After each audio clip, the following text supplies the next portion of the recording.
And let's bring in Makram Rabah, lectures in history at the American University of Beirut. First of all, what position do these attacks put Nasrallah in?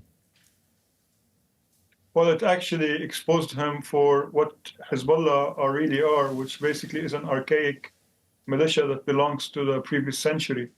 More importantly, throughout his speech, he was not able to justify why someone who claims that he has the ability to take on Israel and ultimately destroy it through a large barrage of missiles hasn't yet showed that he's really serious in the fighting, or he has an understanding that a full-scale continued warfare requires intelligence and requires technology. On many levels, Hezbollah have failed to show up when technology is involved, and whatever they do, if they decide to go primitive or they decide to go less technologically, this would affect their ability to fight. But more importantly, despite the fact that many people consider this to be an attack against civilians, all these people who are in possession of these pagers are officially members of Hezbollah, according to the admission of Nasrallah, and thus, in the context of the ongoing war, are fair game in a way. Despite that they might not have been holding guns at the time, the nature of the war between Israel and Hezbollah makes this attack somewhat of an, I don't want to call it anticipated, but somehow, quote unquote, normal. And an embarrassment for Hezbollah, for Nasrallah. What would the consequences, though, be of this chipping away at his credibility? Well, certainly this is a long-term effect, meaning that many of these people, despite their so-called vocal support for Nasrallah and for Hezbollah, will think twice before holding an electronic device or even holding a rifle, because we don't know the level of infiltration that Israel has gotten into the Iranian organization. More so, what has been happening proved that despite what Nasrallah claims, that Hezbollah will stop fighting as soon as the war in Gaza stops, there's no indication that this will happen, because the Israelis have taken on the challenge of Hezbollah on their northern border to a whole new level. And particularly what we saw in the last 2 days are straight out of a Hollywood movie, sir.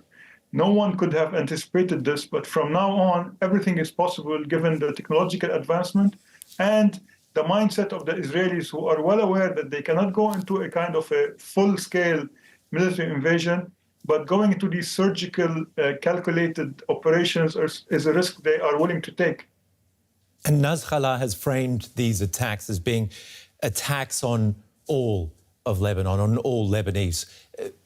Do you think the Lebanese are going to change their minds about what they think of this conflict with Israel now? Well, I can speak on behalf of myself as a Lebanese citizen. I do feel empathy with people who are losing their limbs and losing their eyesight. But in no way this should translate or will translate into me adopting what Nasrallah and what Hezbollah's world vision or their apocalyptic vision of the world. The idea is that as long as Nasrallah is part and parcel and organically connected to the expansionist project of Iran, he will never be able to win the Lebanese over. The Lebanese came in unity, and we opened our hospitals, and we donated blood, because at the end of the day, no one should suffer. Human dignity should be preserved. But this will not be a simple transition into supporting Hezbollah, nor continuing this so-called suicidal adventure into the abyss. There has been so much human suffering over the past year, and it looks set to get worse. But how close are we getting to a wider regional war, in your opinion, at this point in time then? Well, there's many indications which confirm the obvious, that at this particular moment in time, a full-scale war is not needed, because simply Iran doesn't want to engage in this. Everyone will be looking at the US presidential elections. And Nasrallah does not wish to engage in war, not because he doesn't want to hurt Lebanon or even hurt the Israelis. Simply, he knows that this is a confrontation that he will surely lose. And thus, they're trying to play out the clock, hoping a new democratic administration or a return of democratic administration to the White House would translate into a kind of appeasement and a kind of a new nuclear deal for Iran. All of these factors do not seem to align. And on the side of the Israelis, I don't think they have the urgency to go into a full-scale war without having wrapped up in Gaza. And fighting in Gaza indicates that it will not end anytime soon. From the American University of Beirut, Makram Rabah, thank you very much for your expertise.